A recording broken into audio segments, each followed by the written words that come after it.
ইসরায়েলের সঙ্গে যুদ্ধ চলাকালে ইরানের মাটিতে আচমকা খুন হয়েছেন ইসলামিক রেভলিউশনারি গার্ডসের একের পর এক শীর্ষ কমান্ডার। মৃত্যুর সময় তাদের কেউ ঘুমাচ্ছিলেন বেডরুমে, কেউ ছিলেন নামাজের বিছানায়। ইসরায়েলি গোয়েন্দা সংস্থা মোসাদের গোপন অপারেশনে অন্তত ২০ জন উচ্চ পর্যায়ের মিলিটারি জেনারেল ও একাধিক পরমাণু বিজ্ঞানী হত্যায় কেঁপে ওঠে ইরান। রাজধানী তেহরানের বুকে সুরক্ষিত সেফ হাউজে নিখুঁত হামলার ফলে প্রশ্ন উঠেছে, ইসরায়েল কিভাবে জানল এলিট কমান্ডারদের নির্ভুল লোকেশন? দেশের অভ্যন্তরে মোসাদের নেটওয়ার্ক কি এতই শক্তিশালী, নাকি এর পেছনে আছে অন্য কোনো রহস্য? ইসরায়েলের ড্রোন ও মিসাইল হামলায় নিহত হয়েছেন মিলিটারি কমান্ডার, বিজ্ঞানী ও গোয়েন্দা কর্মকর্তা। এসব স্ট্রাইকের প্রতিটিই ছিল পূর্ব পরিকল্পিত, সুনির্দিষ্ট, লক্ষ্য নির্ভর। এই অসাধ্য কিভাবে সাধন করল ইসরায়েল, সে বিষয়ে সম্প্রতি মুখ খুলেছেন ইসরায়েলি গোয়েন্দা সংস্থা মোসাদের সাবেক উপপ্রধান। বিবিসিকে দেয়া এক চাঞ্চল্যকর সাক্ষাৎকারে রামে ইগরা ফাঁস করেছেন বিস্তারিত তথ্য। তিনি জানিয়েছেন, মূলত মোবাইল ফোনই ছিল মোসাদের প্রধান অস্ত্র।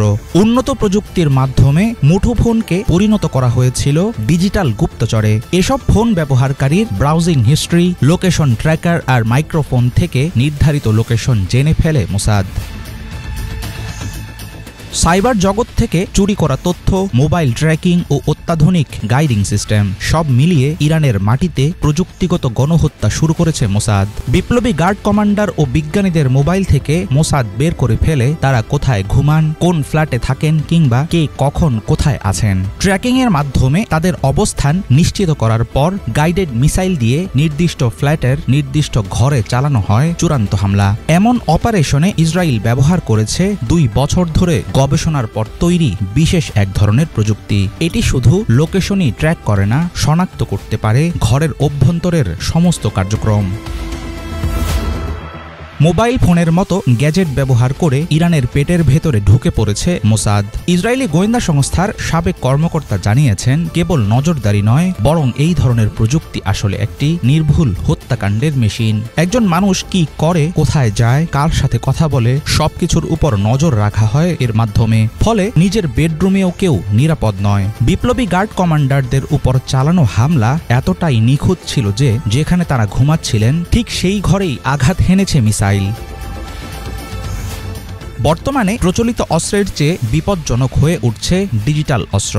গোটা মধ্যপ্রাচ্যের নিরাপত্তা কাঠামোর জন্য ভয়ঙ্কর হুমকির কারণ হয়ে উঠবে মোসাদের নতুন যুদ্ধ প্রযুক্তি। ইরানের শীর্ষ কমান্ডার ও পরমাণু বিজ্ঞানীদের এমন পরিণতির ফলে আগের চাইতে আরও সতর্ক হয়ে উঠবে তেহরান।